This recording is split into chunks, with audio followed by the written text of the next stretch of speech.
Have you solved the PowerPoint problem? I'm Paul Toomey, and I've designed hundreds of presentations and thousands of PowerPoint slides for my clients at Presentation Tree. And I can tell you that mostly they're all grappling with the PowerPoint problem. Now, this is a problem that occurs when you're presenting a slide on a screen to an audience while you're talking at the same time. So in a moment, I'm going to show you a typical PowerPoint slide, and I'm going to present it to you in a very typical fashion. So are you ready? Here we go. American public libraries are a great value. Did you know there's more libraries in the United States than McDonald's restaurants? In fact, 68% of all Americans own a library card. And each year, over 2 billion items are checked out from our libraries. Public libraries, as it turns out, happen to be the #1 provider of internet access for those who don't have it at home, work, or school. And the cost for all this is only $31 a year for each taxpayer. Now, I'd say that's a great value. Okay, so if you're like most people, you were probably either focusing on the slide and reading the content there and taking that in and tuning out the speaker, me, my voice, or you were focusing on my voice and tuning out the slide. Now, the problem with this is that there was different information in the vocal track than there was on the slide. Verbally, I told you 2 data points that are actually not written on the slide, and the slide contains 1 data point that I didn't speak to. A lot of people develop the strategy of bouncing back and forth, focusing on the slide sometimes and other times focusing on the speaker. If there's a lot of material on the slide, people will tend to read the slide first because you can read a lot faster than it takes the speaker. It takes the speaker more time to get the information out. It's just a physiological fact, and we can scan it a lot faster. So this creates a problem because audiences get very bored because they've read ahead and they are waiting for the speaker to catch up. And secondly, it becomes kind of tiring to do this after a while, which creates the syndrome known as death by PowerPoint. So the PowerPoint problem, stated simply, is that most people can't read and listen at the same time. Now, we attempt to get around this by playing with typography and emphasizing the bold points, and sometimes we do what I just did, which is to actually read the text that's on the screen to the audience. That doesn't work very well when we have multiple bullet points on multiple slides. It does work fairly well when you have a small copy block like I have here and you're emphasizing a key takeaway. But as a general presentation strategy, it sucks. Okay, now let's take a look at this slide and see how much work we're asking our audience to do. First off, there's this header or title. Do we really need this? Is it really worth what it is costing us in terms of our audience's focus and their potential fatigue? I don't think so. I don't think every PowerPoint slide needs a title. Here's the meat of the slide. This is the important stuff. This is the data points. And it contains 4 talking points. I only spoke to 3. This is very typical. You see this a lot. Speakers won't always address every single bullet point that they put on their slide. They do this because they don't want to tire their audience out. And they also want to be spontaneous, so they'll also throw in some extra stuff that's not actually on the slide.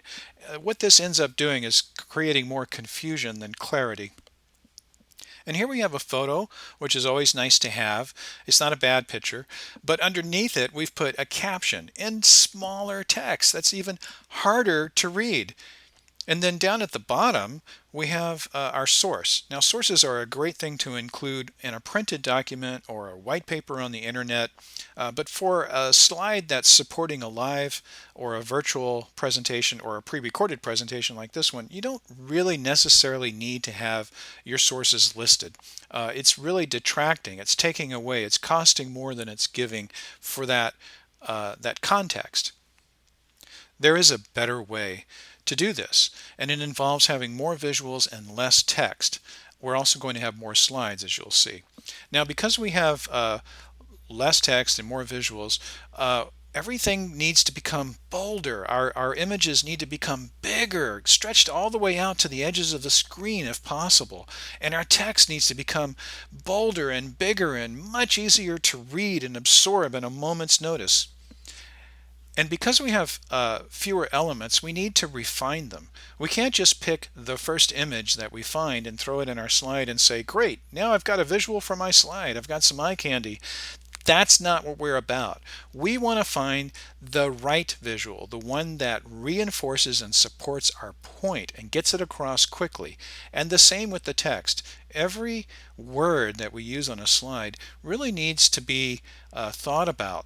And it needs to earn its place in the real estate that's on the slide and in the attention that it's claiming from the audience. Because remember, every word that we put on the slide potentially takes our audience's attention away from us.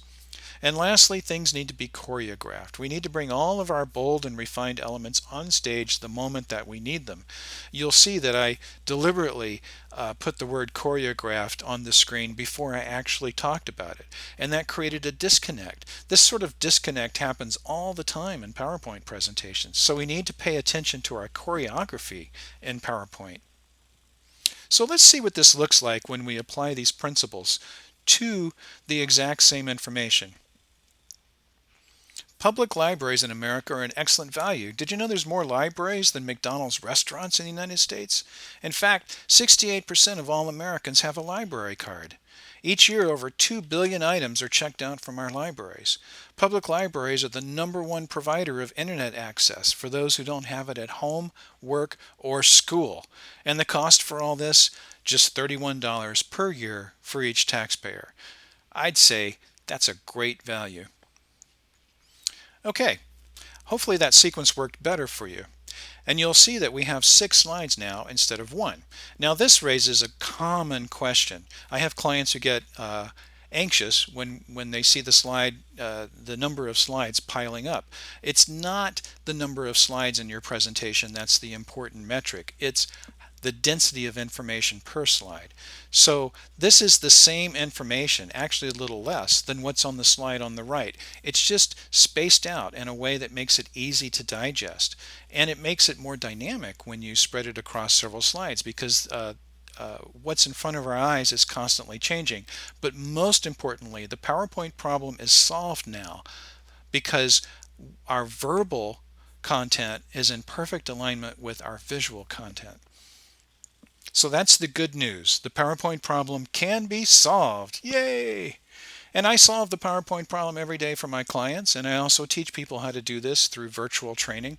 So if I could be of any help to you, please feel free to reach out to me at Presentation Tree. Thanks for watching.